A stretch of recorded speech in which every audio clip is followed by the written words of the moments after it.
Democracia. Uma palavra bonita, carregada de valor e significado. Todos dizem amá-la, defendê-la, protegê-la, mas a verdade é outra. Nesse vídeo vamos te mostrar cronologicamente como a democracia foi morrendo aos poucos no Brasil, bem debaixo dos nossos olhos.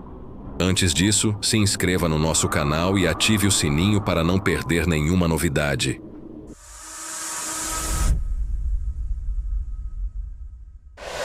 Os inquéritos são uma das principais armas usadas por nossos ditadores de toga contra a liberdade, usando como escudo a pobre e ferida democracia, atacada por quem deveria defendê-la, por ferramentas que foram criadas para manter a própria insegurança. Hoje, antes de retomar o julgamento, o presidente do STF, o ministro Dias Toffoli, anunciou a abertura de um inquérito para investigar mensagens falsas e ataques a ministros do Supremo. Em 2019, o STF criou o Inquérito 4.781, conhecido como Inquérito das Fake News. Foi aberto de ofício, sem provocação da PGR. Algo inédito e questionável. O relator escolhido foi justamente Alexandre de Moraes, que passou a acumular poderes nunca antes vistos. Ele mesmo abre, investiga, acusa e julga. O juiz que se deu todo o poder. Medidas tomadas por Moraes nesse inquérito. Bloqueio de redes sociais de deputados federais, jornalistas e influenciadores de direita. Quebra de sigilos bancários e telefônicos de parlamentares bolsonaristas. Prisões preventivas de cidadãos críticos ao STF, sem condenação transitada em julgado. Censura prévia, com ordens de retirada de conteúdos. E até bloqueio de canais no YouTube e perfis no Twitter. Claro, tudo isso em defesa da democracia. Um dos alvos foi o jornalista Alan dos Santos, que teve prisão preventiva decretada e contas bloqueadas. E então ficou claro, o inquérito se transformou em um instrumento de intimidação contra a direita. Seguindo a cronologia dos fatos importantes, chegamos a 2022, e as medidas contra Bolsonaro nas eleições. Bolsonaro foi alvo direto de várias medidas durante a campanha. Multa de R$20 mil pela reunião com embaixadores no Alvorada. Moraes e o TSE entenderam que isso era propaganda antecipada. Multa de R$15 mil por vídeo no YouTube, considerado propaganda irregular. AIGES, ações de investigação judicial eleitoral, por abuso de poder político, especialmente em lives feitas no Planalto. O proibiram de fazer lives no Planalto, mesmo ele tendo feito isso durante todo o seu mandato. O proibiram de chamar Lula de ex-condenado, ladrão, descondenado, dentre outros. Vista grossa para as fake news praticadas contra ele. Várias censuras para a Jovem Pan e seus jornalistas. Cortes em transmissões da TV Brasil e punições ao uso da estrutura pública, sempre que Bolsonaro se pronunciava. Aqui o papel de Moraes foi central. Como presidente do TSE em 2022, ele concentrou decisões polêmicas, muitas vezes monocráticas, determinando remoções imediatas de conteúdos e aplicando multas. Outros ministros do TSE e STF também participaram, mas foi Moraes quem comandou a máquina nesse período.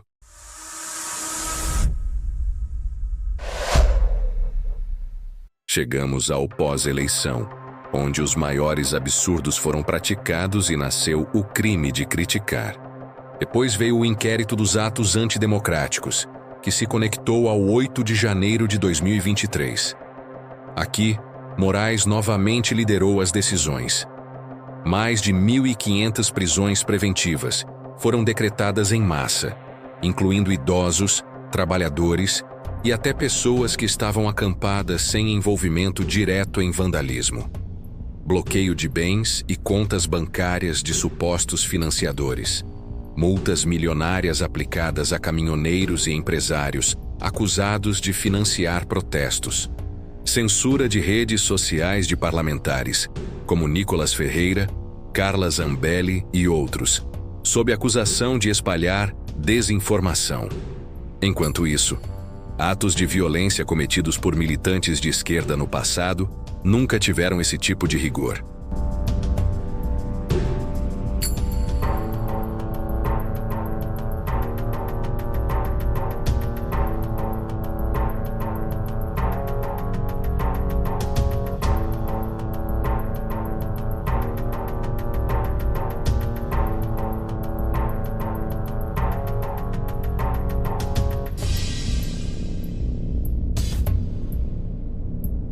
Outros alvos bolsonaristas: Eduardo Bolsonaro, alvo de inquéritos por discursos considerados incitação.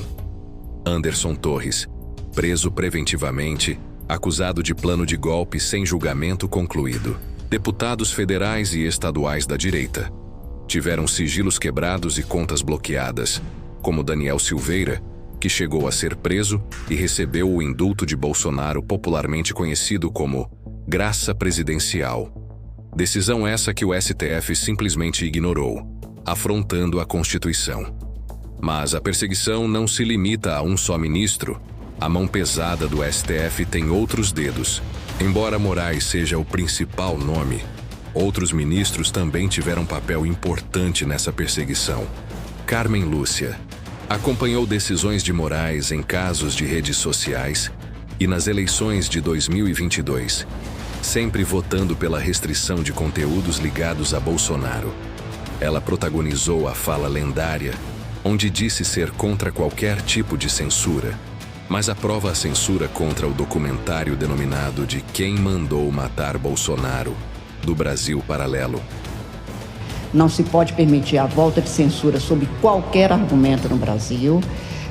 Este é um caso específico e que estamos na iminência de ter o segundo turno das eleições. A proposta é a inibição até o dia 31 de outubro, exatamente o dia subsequente ao do segundo turno, para que não haja o comprometimento da lisura, da rigidez, da segurança do processo eleitoral e dos direitos do eleitor, mas eu vejo isso como uma situação excepcionalíssima. Controverso, não é? Mas não precisa de lógica quando se é parcial. Gilmar Mendes, histórico crítico da direita, atuou em votos reforçando punições e narrativas de ataques à democracia. Luiz Roberto Barroso, hoje presidente do STF, chegou a declarar publicamente que derrotou o bolsonarismo. Saio daqui com energia renovada, pela concordância e pela discordância, porque essa é a democracia que nós conquistamos. Nós derrotamos a censura, nós derrotamos a tortura, nós derrotamos o bolsonarismo, nós derrotamos o bolsonarismo, nós derrotamos o bolsonarismo. E fez provocações explícitas, como por exemplo a infame frase "perdeu Mané", demonstrando parcialidade explícita. Pra gente, o senhor vai responder às Forças Armadas? O senhor vai deixar o código-fonte ser exposto? O Brasil precisa dessa resposta, ministro. Todo respeito. Por favor, Barroso, responde pra gente. Perdeu, Mané, numa mola. É sério? Não isso não, ministro. O Brasil depende. O Brasil depende. Ou seja, não é só Moraes. Há um consenso interno no STF em manter a linha dura contra a direita. Mesmo que isso destrua a democracia, mesmo que rasgue a Constituição, com Moraes na linha de frente eles seguem avançando. Até quando? E assim chegamos nos tempos atuais. Flávio Dino e os novos inquéritos. Agora, em 2025, o ministro Flávio Dino entrou em cena. Recentemente, ele abriu um novo inquérito contra Bolsonaro e seus filhos, baseado no relatório da CPI da Covid. O inquérito fala de fraudes em licitações e desvios, mais um capítulo na tentativa de criminalizar Bolsonaro e garantir que ele não volte a disputar eleições. Isso também é uma resposta do STF às derrotas sofridas recentemente na PEC, que foi apelidada pela imprensa de PEC da blindagem, e na votação de urgência da pauta da anistia, o que deixou os olimpianos de toga incomodados. Dino também já tentou incluir adversários como Deltan Dallagnol no inquérito das fake news, reforçando que esse inquérito nunca foi encerrado.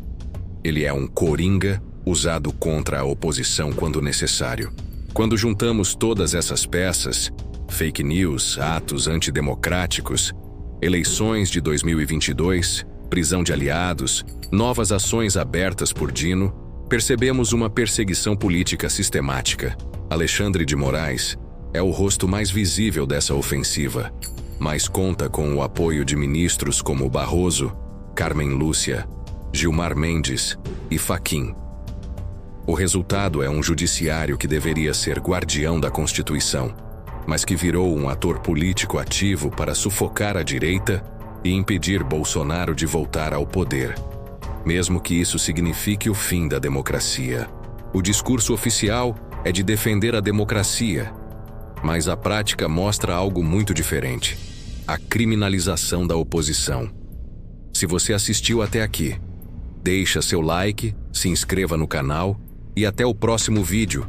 Isso se o STF não mandar derrubar.